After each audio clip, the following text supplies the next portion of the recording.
Welcome to the Baseball Insiders. I'm Adam Weinrib, joined as I am every Wednesday afternoon by Fansided's MLB insider Robert Murray, and it's Wednesday, October 15th. We'd like to congratulate the Los Angeles Dodgers on winning the 2025 World Series. It was a tough ride, but no, not quite yet. I can't jump the gun there. I was reading my script for a couple weeks from now. They're looking pretty good. So are these Seattle Mariners. It's time to ask if these championship series are over. Is that a bad thing? Are we just gearing up for a fun David versus Goliath World Series? Or did the Brewers or the Blue Jays, one or both, have a shot at a comeback in them? We will talk about that, the action on the field, of course, and a couple of players who may have earned themselves a little raise with their excellent performance so far this past week, plus managerial moves. We haven't had a manager named yet, but things are heating up in Anaheim, we think. The Padres have suddenly joined the race, looking at names on the market. Any unexpected shifts? We are here to talk through, again, early offseason look. The managerial carousel moves on. I don't think we're ready to announce Kyle Tucker to Tampa. I don't think, but maybe. If so, I'll announce it later in the show. So stay tuned. But for now, welcome to the show. And welcome to the show, Fansided's own Robert Murray. Robert, how you doing? I'm great. It's good to be back here. Sorry for missing last week's show. I was very much under the weather, but good to be here talking ball. We have so much to talk about. Playoffs, managerial openings.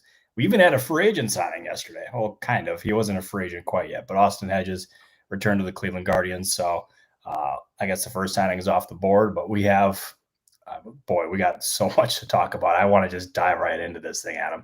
But I want to start off by saying I am mad at Matthew Nethercott for stealing my thunder of saying Happy Hump Day, because that's my thing. But at the same time, I am appreciative that you're a loyal listener. So happy Hump Day, Adam. How we doing? Happy Wednesday.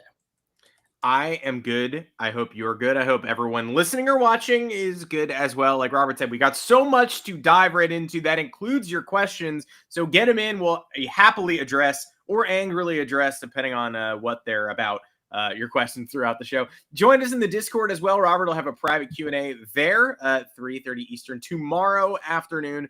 Thursday in the Discord, still the place to be to brother Robert, myself, Eric Cole, our prospect guru, and everybody else as the offseason plows forward. We are getting closer to the World Series. That means we are getting closer to Austin Hedges not being the sole free agency addition, or again, not even an addition, just continuity. Or maybe he's the next manager in Cleveland after somebody poaches Stephen Vogt. I'll ask about that in a little bit. But hey, either way, he's sticking around. There will be plenty more player movement on the way following in those footsteps. And this is where you want to be. You should also subscribe to the Moonshot and read more Baseball Insiders content on fansided.com/baseball-insiders. Wednesday, October 15th, that means we are just 1 week away from the American League Silver Slugger finalists being announced. We will have the finalists for you on the 22nd and 23rd on the fansided.com Baseball Insiders feed and on the homepage. And then Robert and I will be streaming just over 3 weeks, 6 p.m. Eastern, November 6th and 7th at the AL and the NL for you. We are excited beyond. I mean, we can't put into words how excited we are to be able to drop those announcements on you. We hope everyone will join us. Yeah, no, that's going to be one of the coolest things, probably the coolest thing that we've done on this show so far. And it's a huge honor. It's something that I'm extremely excited about. I know Adam personally has done a lot of work with this, so I want to give him his proper flowers and his proper dues. So none of this is possible without Adam. Let's just say he's a very important cog to this operation. So Adam, good on you, man. I appreciate you. Appreciate you. We got some very important cogs on this show. Robert, myself, Joanne back producing. And again, all of you for joining us, listening, watching. You guys make this show what it is. We just do it for you. Shall we dive in? I think we shall. There's a ton of stuff going on.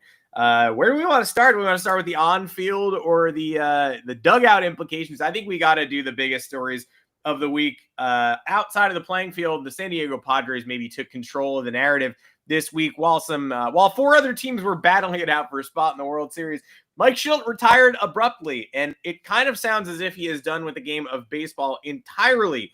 Now, did you have any indication this was coming, either his departure from the Padres, retirement? He did get it off early in the offseason, gives the Padres plenty of time to join the fray and try to hire a replacement.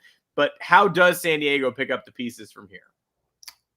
Usually I have a pretty good idea of things that are going to be happening around the league. This one I did not. I had no idea this was coming. And the way that this news is broken to me was our lovely editor, Mark Powell here at Fansided, which hey, I didn't say The Athletic this time. So we're off to a strong start. But him messaging me being Mike Shildt, and I'm like, what about him? Yeah, what's up with that guy? Yeah, and he's stepped down as Padres manager and retired.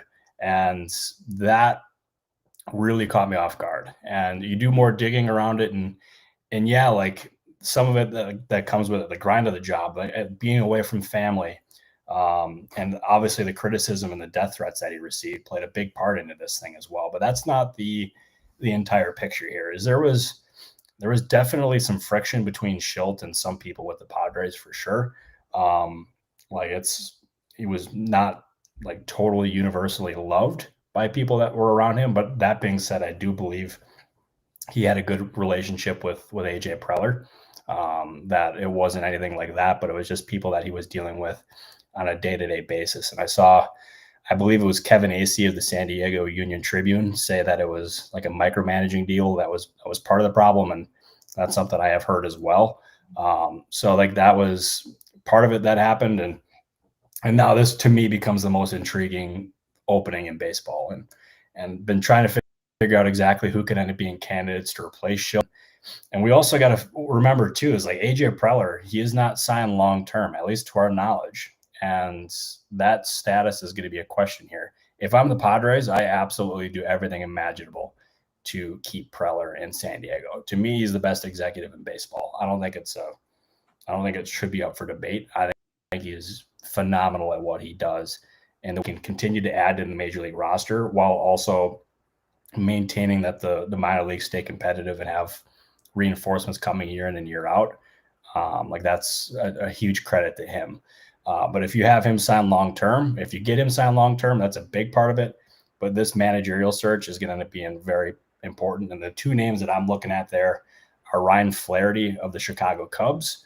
And I also think Nick Hundley, who is now at the Rangers. He's interviewed, or I think he's interviewed with the Giants. Is that right? I feel like that was reported. He certainly has been reported as, I would say, leading into this process, the most likely candidate to get the Giants gig. But this changes things a little bit, I would say. Yeah, and I mean, Hundley would be a terrific candidate there in San Diego. He is definitely a name to watch in San Francisco as well. So at this point, I'd be pretty surprised if Hundley does not end up getting a managerial opening or a spot at some point. But man, another thing with the Padres too is you can really expect them to explore unexpected options and kind of leave every stone unturned. So I'm curious to see what exactly Preller's got cooking there. But those are the two names that I've heard so far. Yeah. So what you're hearing indicates, and we just got a comment to the same effect, that the Padres are leaning in the direction of a rookie manager, a young hire, a hire more aligned with the Stephen Vogt of the world, rather than, I mean, Bruce Bochy and Bob Melvin, two familiar names to Padres fans, also currently on the market, but there are plenty more experienced managers, Brandon Hyde, David Ross, we're thinking about, getting a potential second job this offseason. You're leaning that the Padres are looking for a more malleable, younger first-time candidate.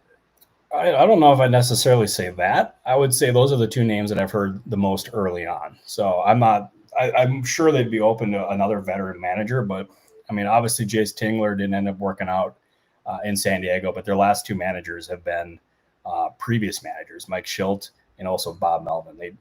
Shildt had more success than Melvin did, of course, but yeah, I think they're going to keep every option open, and we'll see. It's working with Preller is it's a different beast. He demands a lot out of his people, and that's a good thing.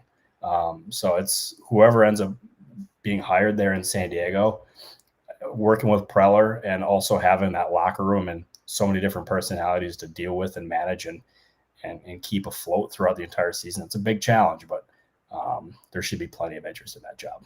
And I thought about it. I think I'm going to hire Zach G. He makes a good point. He's young and he wants to be a manager, so why not? Here are the keys. Go ahead and drive that car. Let's go to Anaheim. Again, the Padres continue to dominate the narrative, even in ways we never expected. And we're probably going to have some sort of update on Preller in either direction pretty soon. You would have to think probably going to dominate the next show.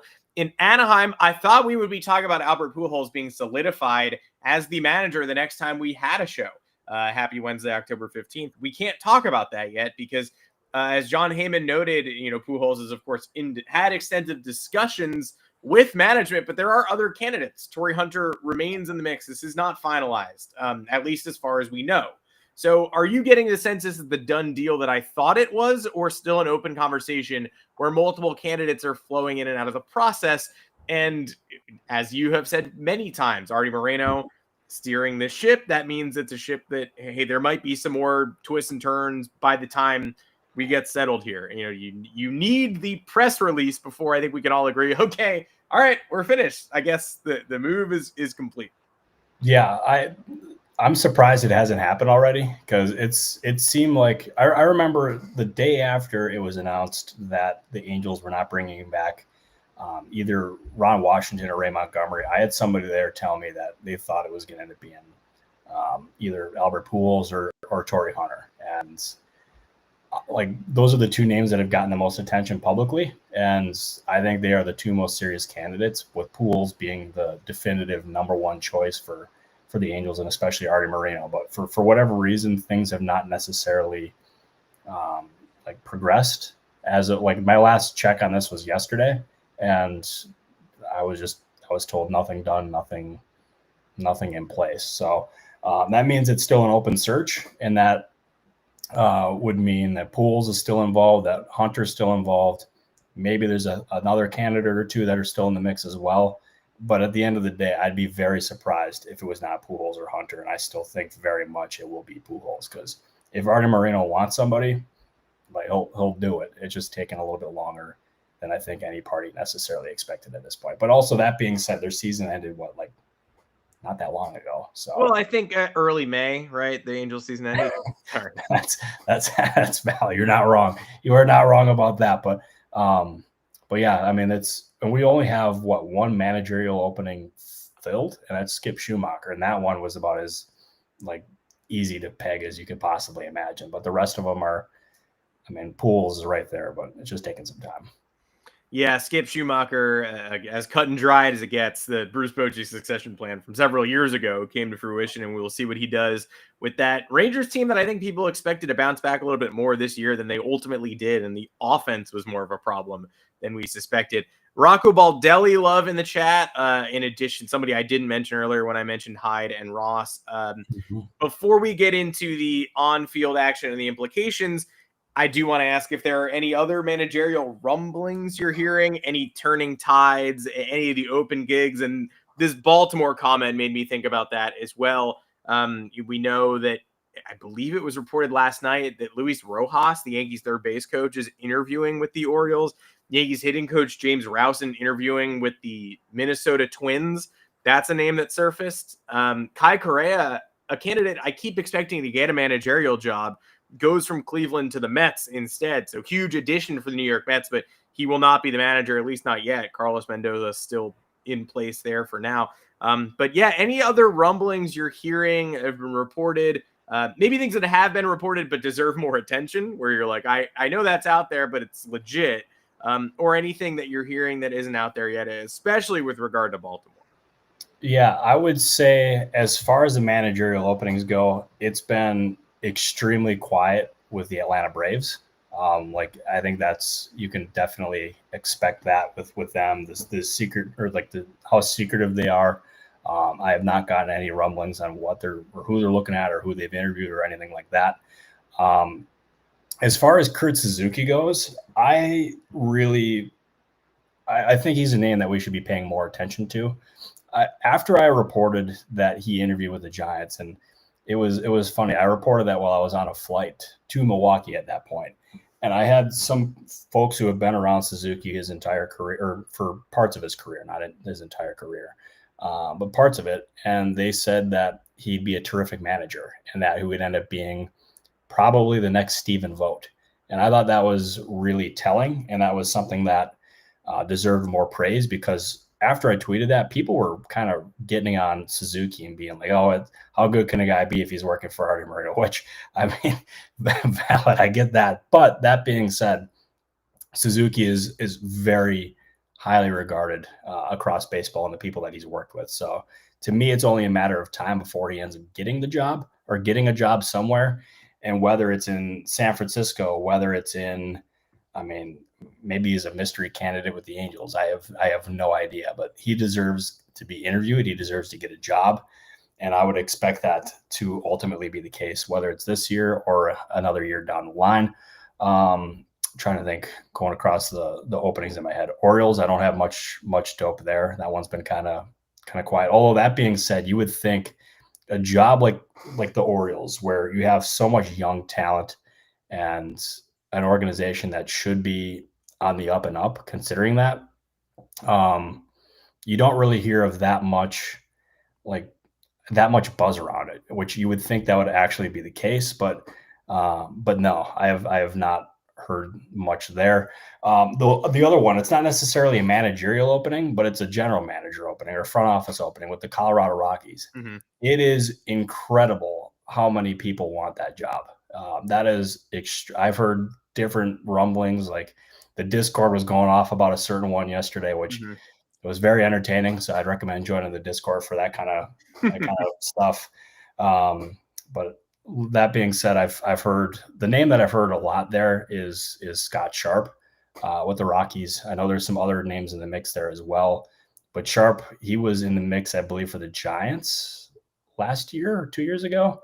Ended up pulling himself out of the running, but people want to be the guy that turn it around with the Rockies, and I would not be surprised if they're able to land a big name there with the Rockies.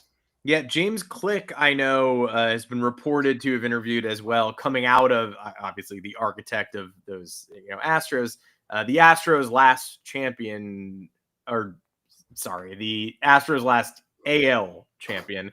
And he's been in the Toronto Blue Jays front office. I know that was reported that he's someone looking at Colorado, and I saw that in the comments. Giants buzz in the comments as well. And I think good to hit the brakes on Giants managerial openings. People are talking about Jason Veritek not under contract with the Red Sox. And I know there's a Veritek Craig Breslow conversation, and that's supposed to happen today. Veritek told WEEI. So I guess we'll see if that results in a new contract or, an ability to exit if he gets a promotion or what have you. John Heyman did note in a column that some teams have asked about poaching Stephen Vogt from the Guardians. I alluded to that earlier. That lines up with somebody the Giants have talked to in the past. I can't imagine that happens though, right? But I did just want to say it out loud on the stream. Yeah, I'd be surprised if that ultimately ended up happening, because he's loved in Cleveland, and by all accounts, he loves being in Cleveland. But I can't blame teams for checking, because, I mean,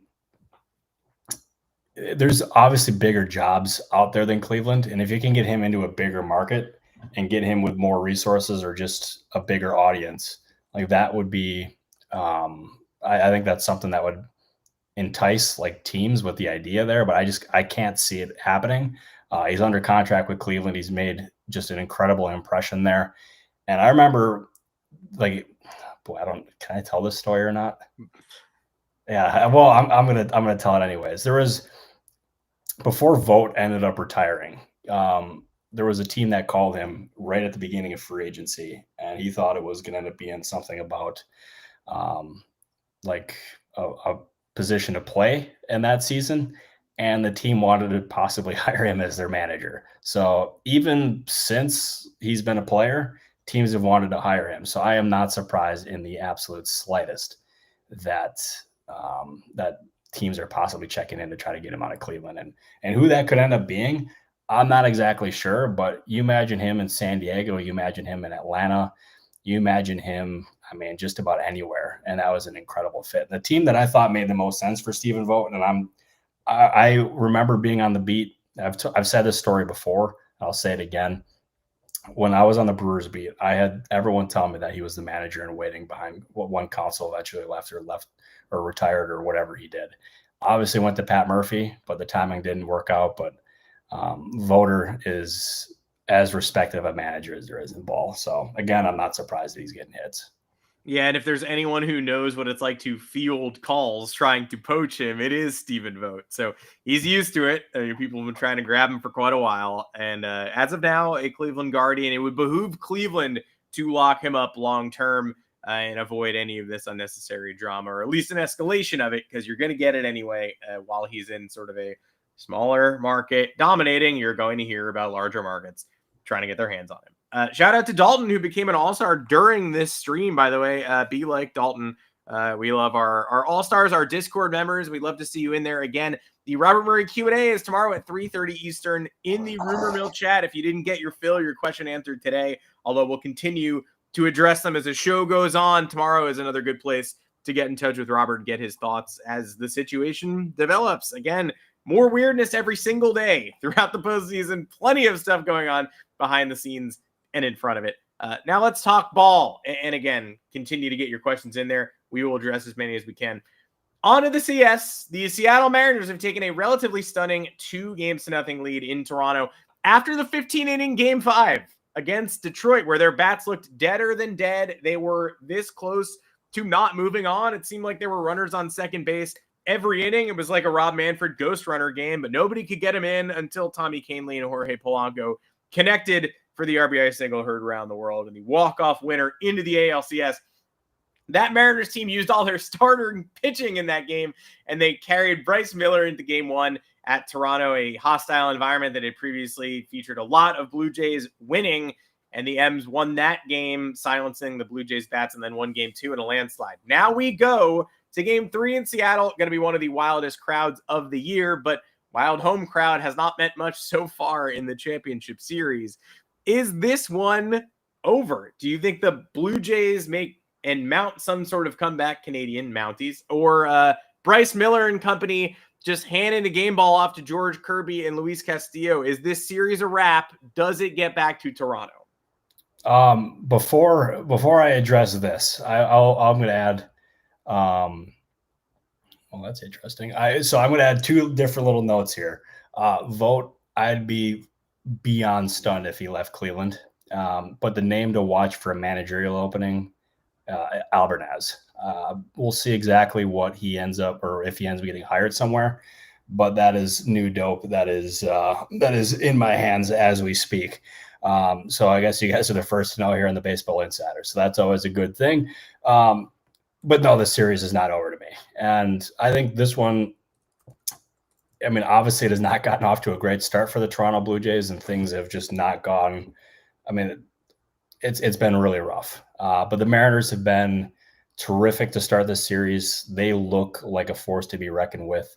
And Jorge Polanco, of all people, has this team seemingly destined to go to the World Series. The Blue Jays have enough talent, both offense and pitching wise, to get back into this series and win it and advance to the World Series. But the Mariners at this point look like just a team that can't be messed with. So I don't think it's over by any means, but all signs point to the Mariners. What do you think here?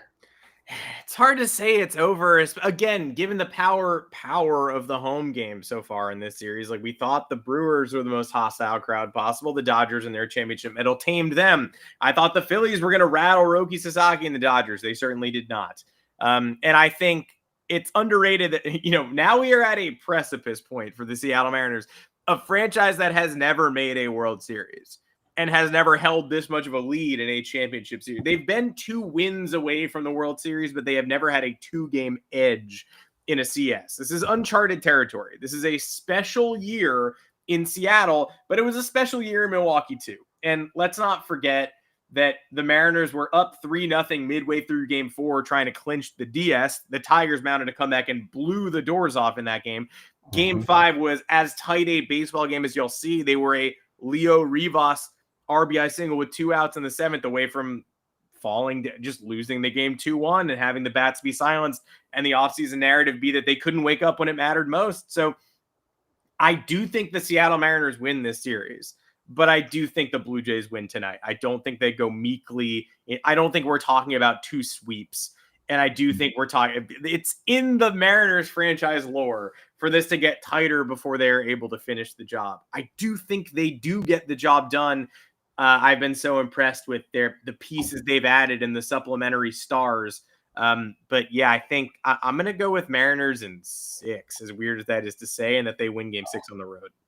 Yeah, I'll have Mariners in 5 or 6. Yeah, I'll do Mariners in 5 just to be a little bit different. But that's like, I agree with you totally that I just cannot see the Mariners sweeping the Blue Jays. I think the Blue Jays are far too talented to get swept.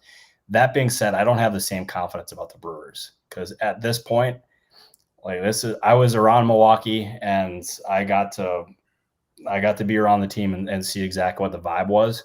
And like during the Cubs series, like they are an extremely confident. They prepare the way that Pat Murphy gets that team ready to roll. It's a tremendous job of managing by him, and he deserves every bit of praise that he gets. And he'll be the manager of the year, most likely, unless something goes horribly wrong here.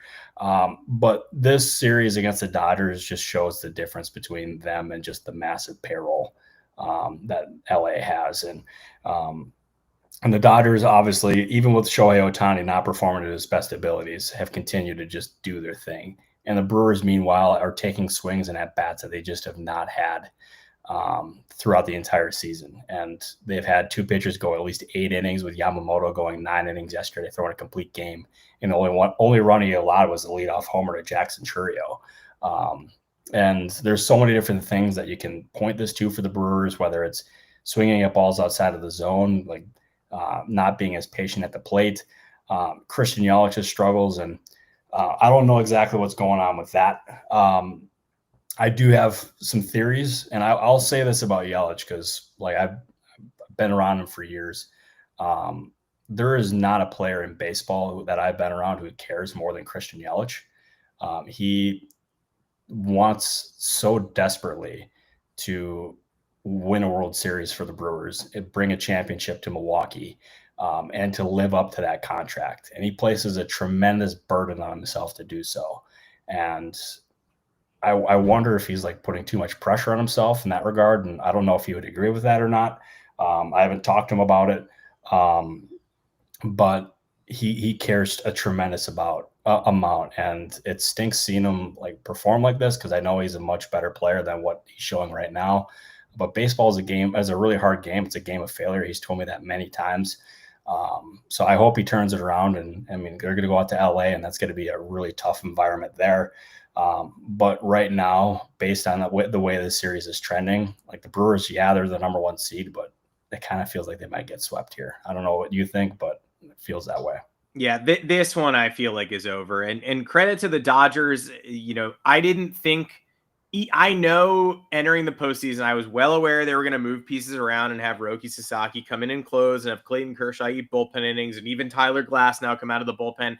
I still didn't think that creativity was going to be quite enough. I thought they were going to have to eat more innings. I didn't think Ohtani was going to be able to provide them length. But of course, they go to Philly. They're down 3-0, and Teoscar Hernandez rescues them. And from that moment forward, it almost felt like this was a wrap. But give the Dodgers credit. They go to Philly. They're in a hole, and it looked like for like an hour and a half there that my prediction was going to be valid, that they were going to run past the Reds and then struggle to close out a superior team in a difficult road environment. That series was going to go 5. The bullpen would get exposed. And the Dodgers, the clutch gene, the offense that's been there before, a guy in Teoscar Hernandez who is so important to retain for that reason, especially, has some head-scratching hustle plays that it just does not matter in this series in this October. He shows up when he's needed. A guy like Max Muncy shows up when he's needed yesterday. And they have covered for those bullpen deficiencies. To be fair, they have won 3 games by like a knuckle hair so far, where Sasaki struggled in game 1 and Blake Trinan barely bails him out. Maybe if Bryce Terang doesn't get out of the way of a pitch that's darting in on him. It's a 2-2 game, right? And the game in Philly that, Blake Trinan came into, just so unbelievably tight. Ball goes a couple inches either way. We're talking about a completely different result. But they've been able to mask those deficiencies by using guys like Sasaki, and then they've been able to mask those deficiencies in this series by Blake Snell and Yoshinobu Yamamoto making the bullpen irrelevant, having the 2 best starts we've seen this postseason, including, the start from Cam Schlittler and the start from Garrett Crochet and the Trey Savage outing. I don't know if anybody's been more dominant than Yamamoto, and Blake Snell was drawing comparisons to Don Larson's World Series perfect game for the number of people he retired in order. So I wish this series wasn't finished, but I think this is a 4-game sweep. And I think Milwaukee not getting off the mat yesterday kind of tells you all you need to know about this series. No, I totally agree. And if there's ever, they should have at least won one game at home. And game one, like Torii getting out of the way and not getting hit by the pitch, like I'm not going to fault the guy for that. Like that's instincts taking over. I think anybody would have that same thing happen to them. But you wonder like what this series would look like right now had Torii ended up like getting hit by that pitch, becomes a tie game. Brewers would still have runners on, was it bases loaded at the time too? Yeah. I mean, shoot. I mean, they would have been in a position to really cook there. And Trina did not have his best stuff clearly that night. So, it's very possible it would be at least 1-1 going to LA. And this is a totally different series with a totally different feel. And Pat Murphy was even adamant about it yesterday after the game. Like they're not panicking. Like he knows exactly what they have in that locker room where these guys are the average Joes, the guys who have been overlooked their entire careers. And once again, they're being overlooked going into LA. Like no one's giving them a chance. Like that's exactly what we're saying here, that we're not really giving them much of a shot going into LA, but anything is possible. They were the number 1 seed for a reason. So I would not like, it's possible that they could surprise us and end up winning 2 games to bring it back to Milwaukee. But that being said, I'm not hopeful. I think the Dodgers are just too good. To me, they're going to end up advancing to the World Series. They'll be the favorite there. But I'll tell you, like, not to look too far ahead, but a Dodgers versus Mariners World Series would be pretty darn fun. Like that would be a lot of star power. I mean, you have Cal Raleigh, Julio Rodriguez. I mean, you can put Jorge Polanco into that category as well against the Dodgers just juggernaut lineup. So, it's not official yet, but possibly let's get weird. And the Dodgers coming out of the wild card round will have your home field advantage there if those two sides do meet. Brief fireside chat with Dodgers fans before we get to a couple of fun offseason and players who are upcoming free agents who've distinguished themselves in this postseason. I saw some Dodgers fans trying to rebut the allegations that they have a massive payroll advantage by like touting the small payroll guys that have been major contributors. And while I want to acknowledge, Kike Hernandez, of course, is a player that any team could afford. And Roki Sasaki, the contract is not a behemoth, right? But Dodgers fans, I take it from a guy who rooted for the Yankees in the 2000s. You have a massive payroll advantage. There's no need to pretend that you don't by citing these guys on rookie deals or cheap bench pieces. Shohei Ohtani's a completely unique portfolio as a player led to him taking these deferrals that have changed your financial landscape. That's not a contract that could happen for most players across Major League Baseball. And that's not a contract, even with the deferrals, that most teams would be willing and able to pay. So every team could do a better job budgeting to get closer to the mountaintop, but we got to acknowledge the reality that most teams could not do the Shohei deal. No Shohei deal, no Yoshinobu Yamamoto following him. It's probably not quite as appealing of an environment for Roki Sasaki if those two things don't happen, right? So you can cite Kike Hernandez's contract all you want. Kike at $6.5 million or whatever, let's say the Brewers sign him to that deal. He's not joining an infrastructure the likes of what the Dodgers have. It just isn't the same. It's not a 1-for-1. You have to acknowledge that you are the big bad behemoths. Money doesn't win championships. You've got players with championship metal. Like there's a lot more that goes into this. Having a high payroll certainly helps you get there. But totally. Ask the Yankees, ask the Mets. It's not a done deal. There's plenty to be proud of. Winning a title with this payroll. You've got a lot of lovable players and pieces, but you have to acknowledge that you have a payroll advantage. You can't do this disingenuous game where you're like, the Brewers could have had these, marginal guys. Sure, but come on. Yeah, and for sure. And the Dodgers, to their credit, like they've spent all this money and it's worked. And the clubhouse seems to have a really good vibe to them. Like, as you said, like spending a ton of money does not necessarily equate to like winning championships, but the vibe around that team is good. And part of me part of me wondered, even during the regular season, I echoed this in articles or just wherever else. Part of me wondered if they ended up getting bored during the regular season, considering just how good they are. And you see them now; they look like a totally different team now than they did during the regular season. So maybe there's some validity to that. I don't know. But the Brewers, to me, what they've proven that you don't have to have a gigantic payroll to end up performing and doing very well. But it's clear that they need to take steps in order to like compete with the Dodgers. And this is my call for Mark Antanasio is like the front office practically had to beg for them to sign Jose Quintana last year. It was $2 to $3 million with a good chunk of it deferred. And they had to really convince him to open up the payroll or the paybook or the checkbook to sign Quintana. And that should not be the case now. If anything from this, if anything that this season proved here is that this team is close. And if you go out and you sign some difference makers that you think can really end up impacting the team and add maybe 20 million to the payroll, if that gets you a World Series, like that's absolutely worth it. And I hope Antanasio does it. I hope he spends. I hope he goes out there and makes these moves, because the Brewers are a really fun, scrappy team. And you look at it and they're an awesome clubhouse. Pat Murphy is super respected among players. And I think a lot of players would like playing for him. It's just on Antanasio now to open up the checkbook and spend, because they should not be like the quote that Antanasio had from, I believe it was spring training or last spring training of, is my job to win a World Series, or is my job to provide a summer of entertainment and passion and a way for families to come together? Should be both. And yet sometimes I wonder if he's like how dedicated he is to that. Maybe that this is the wrong time to have that criticism with them in the NLCS. But this is me just wanting Antanasio to spend. Yeah, I think, again, there's a important distinction here. Like teams like the Brewers, owners like Mark Attanasio need to be more willing to add payroll when it's the difference between nearly making the playoffs and making the playoffs, or being a real threat for a championship. Like it's almost like two separate conversations. Every ownership group on the verge should be more open to adding payroll in those circumstances where it increases your championship odds.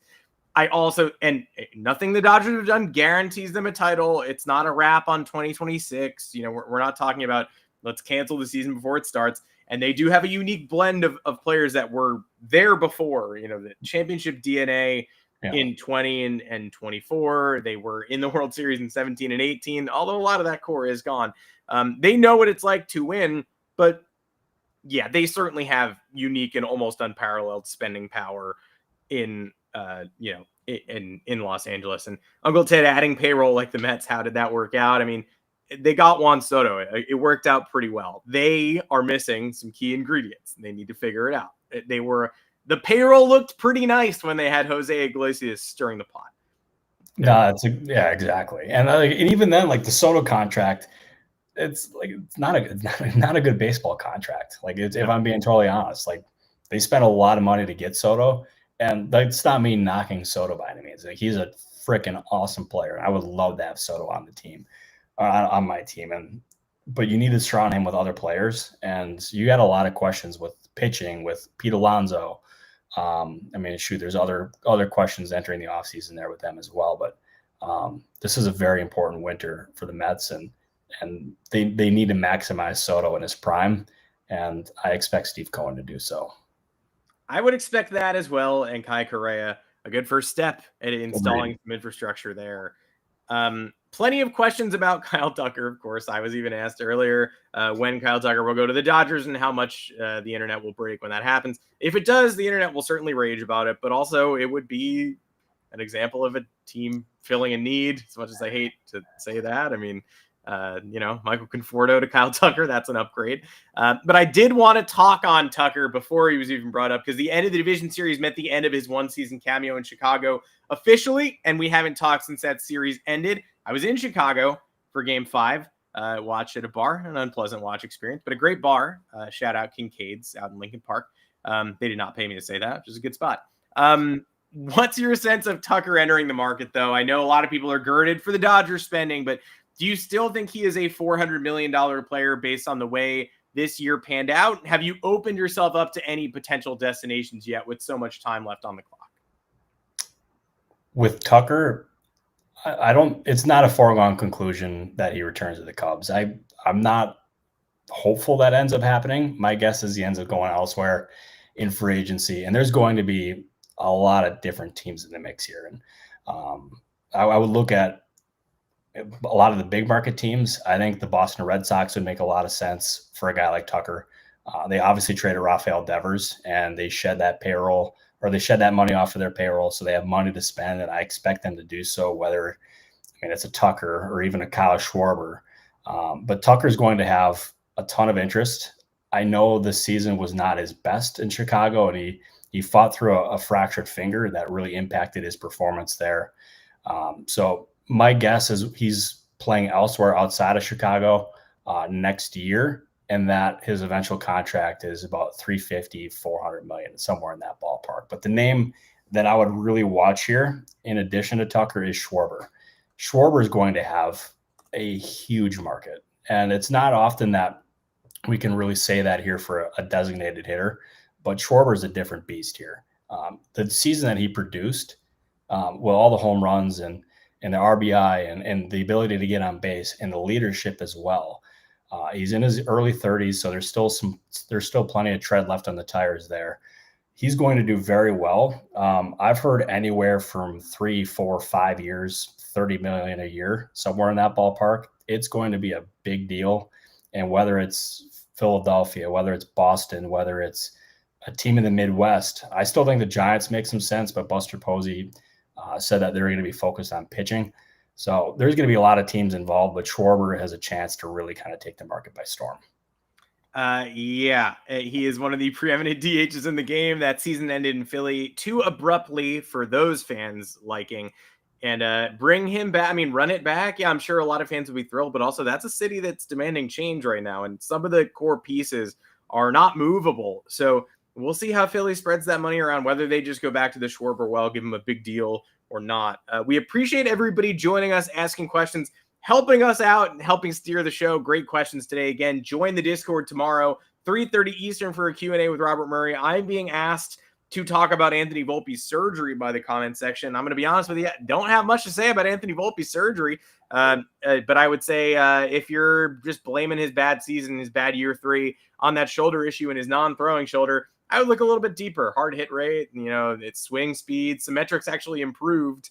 His range went down. The defense, maybe, okay, if you want to make the argument that his shoulder pain caused unnecessary skittishness across the board, then fine. But a lot went wrong with Anthony Volpe that had nothing to do with that shoulder. We knew he'd have surgery. It's just a shame that the Yankees' only competition they brought in for him was Jose Caballero, and it took months to do it. He'll be there next year. The shortstop market is kind of iffy. Are they going to bring in more competition for Volpe? Bo Bichette is a big fish. I think they're just going to make excuses for the season, call it a shoulder problem, and move along with Caballero and Volpe in the room. But we will see. And that'll be for a future episode of the Baseball Insiders. Robert Murray, I appreciate you joining me today. As always, Game 3 tonight in Seattle. I'm going to ride with the Jays. You riding with the Jays? I'm riding with the Mariners. I think they win this one. That's my guess. So knowing how my predictions have gone for postseason games this year, congratulations to the Blue Jays on winning Game 3. One of us is guaranteed to be correct. You can't always say that on this show, but in this instance, you can. We appreciate everybody joining us. Next Wednesday, we'll be right back here, 3:00 Eastern. The Silver Slugger American League noms will run the finalists. You'll see those next Wednesday, too. We can talk about those on the show when we hop on. We appreciate everybody joining us. Join us on your favorite audio feed, too. If you're not subscribed, subscribe, and we will catch you right back here next Wednesday. Thank you, everybody.